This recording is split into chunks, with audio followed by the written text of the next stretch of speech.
Hello বন্ধুরা, আমার channel live মোটিভেশনে তোমাদেরকে স্বাগত। আমি পিঙ্কি। তোমার কি পড়াশোনা করতে ভালো লাগছে না? কোনো রকম পরিশ্রমে কি তোমার কোনো আগ্রহ বা ইচ্ছা নেই? তোমার কি কোনো রকম ধৈর্য নেই কোনো কাজে? তাহলে ভিডিওটি ভালো করে শোনো, দেখবে কিভাবে ধৈর্যশীল হতে হবে তা বুঝতে পারবে। তুমি যদি ধৈর্যশীল হতে চাও তবে প্রথমে তোমাকে তোমার মনকে শান্ত করা শিখতে হবে। কোথাও একা ঘুরতে যাও, তারপর মনকে শান্ত করে নিজেকে জিজ্ঞেস করো তো, কেন তুমি ধৈর্য ধরে কোনো কাজ করতে পারছো না? তোমার মন এত অস্থির কেন? তুমি কি শারীরিকভাবে অসুস্থ বা মানসিকভাবে কোনো চিন্তায় আছো?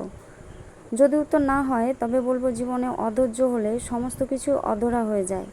তুমি অনেক কিছু করতে চাইলেও শুধুমাত্র ধৈর্য না থাকার কারণে তুমি আজকে সফল হতে পারবে না। এবার বলি, তুমি যে ধৈর্য ধরতে পারছো না তার একটা কারণ হতে পারে যে ছোট থেকে তোমাকে ধৈর্য জিনিসটা শেখানোই হয়নি। হয়তো যা চেয়েছো তাই সঙ্গে সঙ্গে পেয়েছো, তাই তোমার একটু ধৈর্য কম। আবার আর একটা জিনিস হলো যে তোমার যে ধৈর্য না থাকার আর একটা কারণ সেটা হতে পারে যে তোমার অন্য কোনো অপশন আছে। এবার বলতে পারো, এটা আবার কীরকম? মনে করো তোমার শরীরে এমন কোনো অসুখ হয়েছে যেটা কোনো রকম ওষুধ বা অপারেশন কোনো কিছু দিয়ে সারবে না। তুমি অনেক ডাক্তার দেখিয়েছো, সব ডাক্তার একই কথা বলছে যে তোমার অসুখ সারবে না, তোমার কষ্টটাও কমছে না। এরকম অবস্থায় তোমার কষ্ট সহ্য করার জন্য যে ধৈর্য দরকার সেটা নিজের থেকে তৈরি হয়ে যাবে, কারণ এখানে তোমার কোনো অপশন নেই।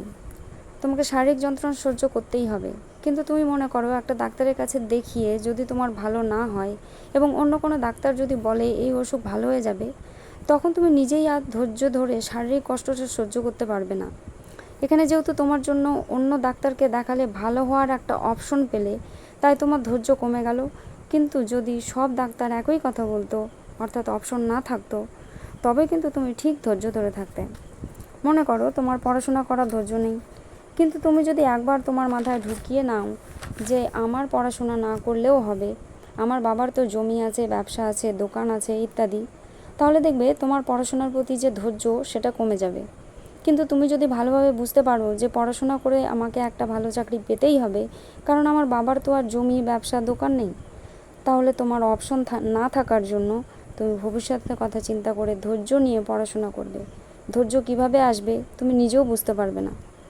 এরকমভাবে ব্যবসাতেও তুমি যদি মনে করো যে এই ব্যবসাটা আমার জন্য নয়, এবং যদি তোমার অন্য কোনো ব্যবসাতে টাকা ইনভেস্ট করার মতো টাকা থাকে, তবে তোমার ধৈর্য শক্তি কমতে পারে।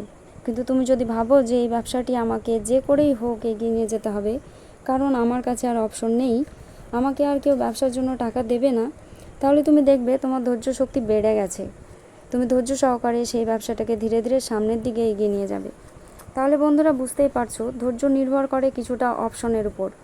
যদি তোমার কোনো অপশন না থাকে, তবে তুমি নিজে থেকেই ধৈর্য ধরে সব কিছু শিখে যেতে পারবে। কিভাবে শিখবে সেটা তুমি নিজেও বুঝতে পারবে না। সময়, পরিস্থিতি মানুষকে ধৈর্য ধরতে শিখিয়ে দেয়। তুমি যদি মনে করো তোমার ধৈর্য নেই, তবে গভীরভাবে চিন্তা করে দেখো, নিজেই হয়তো এর সমাধান পেয়ে যাবে ও ধৈর্য ধরে সামনে এগিয়ে যেতে পারবে। তুমি নিজে যখন সাইকেল চালানো শিখেছো তখন দেখো তো একেবারের জন্যও কি পড়ে যাওনি? ক্লাসে অঙ্ক করতে গিয়ে কি একবারেই সব শিখে নিয়েছিলে? সব কিছুরই একটা নিয়মে চলে, প্রত্যেকটা কাজই ধৈর্য সহকারে করতে হয়, তবেই জীবনে সফলতা আসে। দেখো না, সূর্য অস্ত যাওয়ার পর তাকে আবার 12 ঘন্টা অপেক্ষা করতে হয় আবার আকাশে ওঠার জন্য। এই হয়তো প্রকৃতির নিয়ম। প্রতিটি জিনিসকে ধৈর্যের পরীক্ষা দিতে হয়। যদি তুমি ধৈর্যের পরীক্ষাতে সফল হও তবে তুমি এগিয়ে গিয়ে সামনে সফল হবেই। কিন্তু তুমি যদি ধৈর্যের পরীক্ষায় পাশ করতে না পারো তবে তুমি পিছিয়ে পড়বে। এবার তুমিই ঠিক করো, তুমি ধৈর্যশীল হবে না ধৈর্যহীন। যদি আমার কথাগুলো ভালো লাগে তবে চ্যানেলটিকে সাবস্ক্রাইব করে দিও, একটা লাইক করো, আর কমেন্টস করে জানিয়ে দিও যে ভিডিওটি তোমার কেমন লাগলো। Thank you.